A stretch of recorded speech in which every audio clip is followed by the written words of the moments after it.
welcome to this episode of Kennedy Saves the World. Jimmy's not here today. I fear that he has caught something and he is sequestered in his home studio. Jim, tell me the breaking news from Long Island. It is actually bird flu and not the monkeypox everybody had in the office pool. There's an office pool? I knew monkeypox is transmissible through water, but I had no idea there were pool parties. Well, it wasn't the office pool that started the rumor. It was the pool at the bathhouse that people assumed I was frequenting with some of the jackets I wear on TV. But I can confirm I am just home for the holidays, but I would never miss an opportunity to save the world, as Thank you know. you so much, Jim. I really, really appreciate that because we need it more than ever. I'll say. I was with my family this weekend, and there were no politics discussed, which made me very happy because sometimes my mom and I don't see eye to eye. You know, she's a Democrat. She voted for Hillary. She voted for Kamala. She probably voted for Sleepy Joe. And it didn't come up. So I was pleased. Should I have forced the issue? No, you did the right thing. And there's two things in play right now. Okay. There are people like you who are thankful to not have to get into it with folks who might disagree. And then there are also people like me who don't even want to get into it with folks I agree with. You know what I'm saying? Yes. We just need a time out. There was a time in this country where our existence did not revolve around politics. And that's the time we need to get back to. Was that the Happy Days time with the Fonz? That's why the Fonz was in such a good mood, because he didn't even know who won the election. You know, by the time you got a tweet out of the Fonz, like Fonz wasn't tweeting. He didn't want to hear your hot take. He had a pack of cigarettes rolled up under his shirt sleeve. The Fonz was trying to get laid. Yeah. Okay. And whether you're in this situation and start broken jukeboxes, just thank you. Hey. He was the original tech support. Yeah. That's right. The guy could fix a jukebox in a second. And he'd fix your face if you brought up politics at Christmas time. With his little cousin Chachi. Make America Fonz again. That's what we need to do. Yeah. Do you think that, are you sad that Scott Baio isn't a part of our national conversation the way he was in 2015, 2016?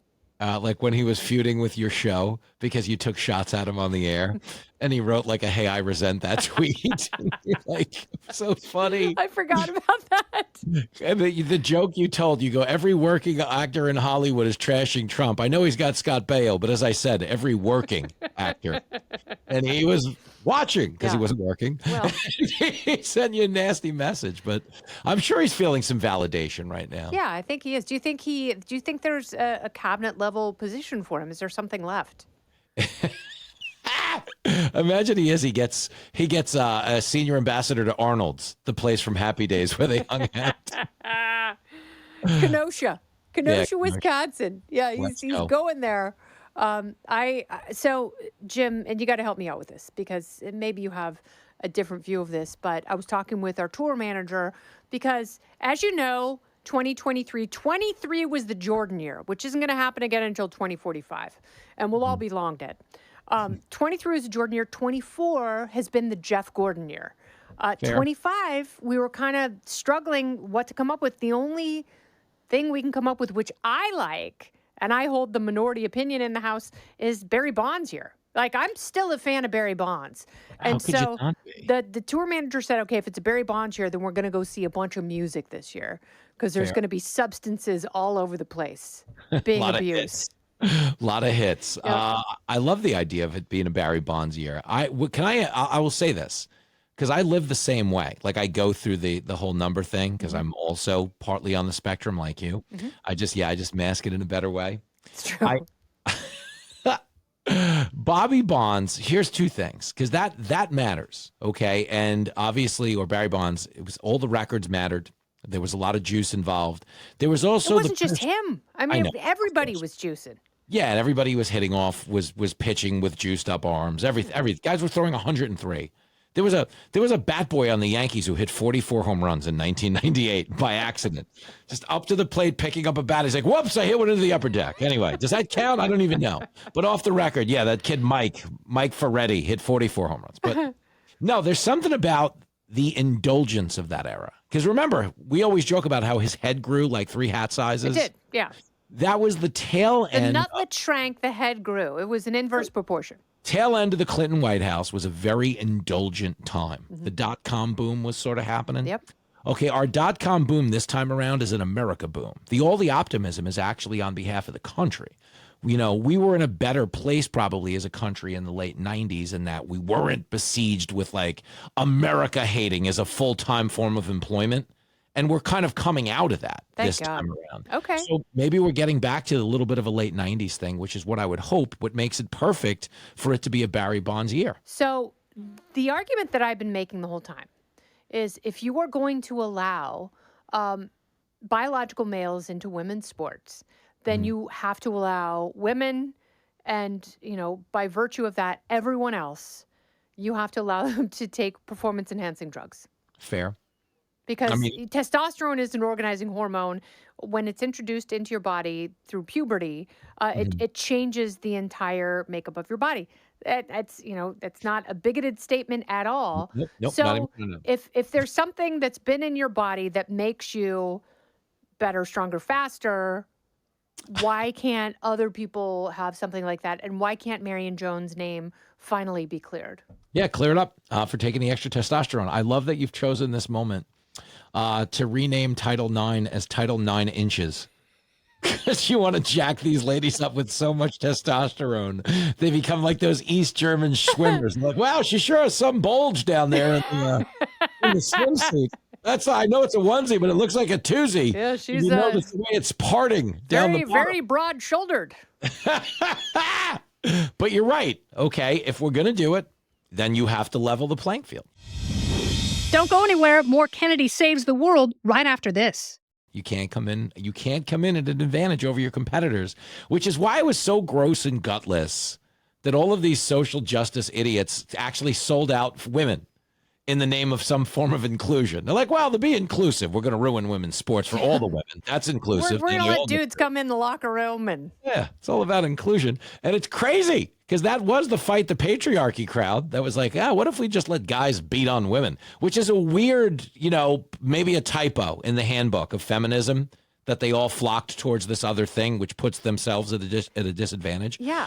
But I think that was the end result, the broken compass of wokeism. I'm sick of saying the word woke. I know you are too. But wokeism, it really had a broken compass and that it fought the wrong battles.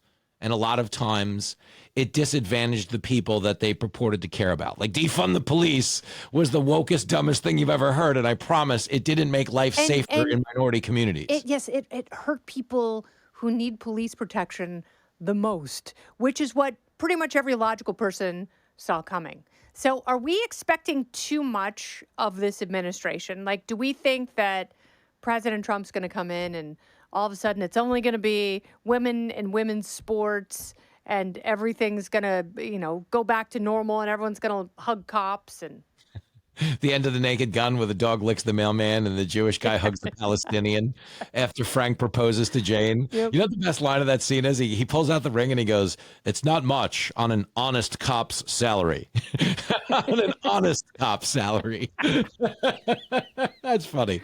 But I think that is the expectation, certainly in my Twitter feed. My Twitter feed is all Dr. Ronnie Jackson. I love Ronnie Jackson, but everybody has adopted former White House physician, Rear Admiral Ronnie Jackson, who's now, of course, a congressman from the great state of Texas. But Ronnie was so bullish on Trump. I used to joke to you that he was reading me the DVR from Superman.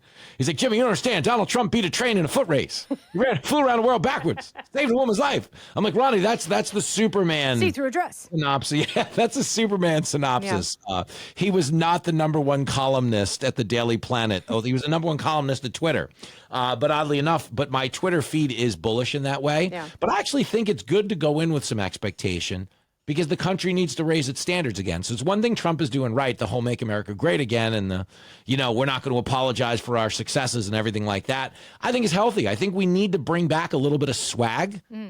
Can he do it? I don't know. That's why I have the Charlie Sheen quote on my office wall. "I'm tired of pretending I'm not special." It's like we've been apologizing for being special for the last 8 years. Nope. Because of people like Colin Kaepernick. And I'm so absolutely done with that. But also I want people to think for themselves, not groupthink, not the kind of groupthink that you're getting at places like Columbia. Really, truly think for yourself. Yep. And I think more people have enough perspective to look back on their lives and go, was this section of my life better than this section, yes, then let's replicate that and, stop blaming ourselves for things we can't change. That's a great point. Thanks, And that's Jim. so it would be a year it would be a year of thank you. It would be a year of personal responsibility then. I would absolutely love that. And as you follow the advice and guidance from Dr. Ronnie Jackson, I do the same thing from Dr. Conrad Murray. Yeah. Always.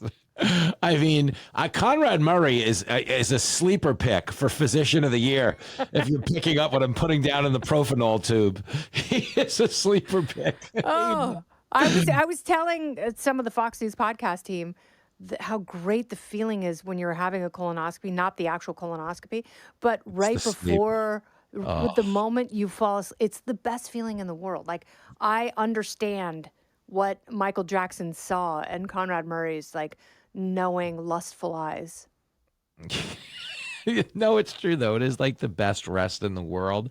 I don't know that you're supposed to schedule it 365 nights a year. I don't think you are. But I mean, you try sleeping with that many noisy kids in your bed.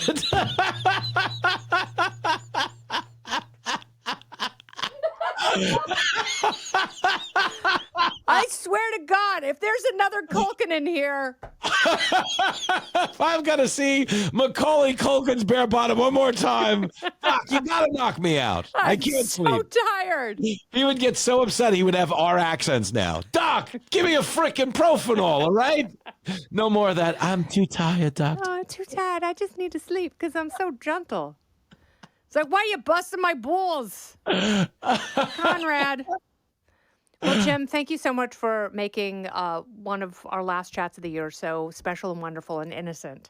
Yes, could be one of our last chats ever based on the quality of this here broadcast. Luckily, everyone's off, so we're fine. Send it in. Send it in. Press play. Like boys' pants. Oh, there it is. There it is. This has been Kennedy Saves the World, along with Jimmy Fallon. I'm Kennedy.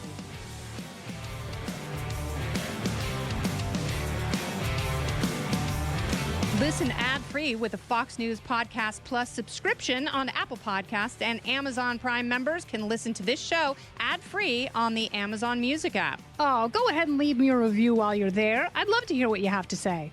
You've been listening to Kennedy Saves the World on the Fox News Podcast Network.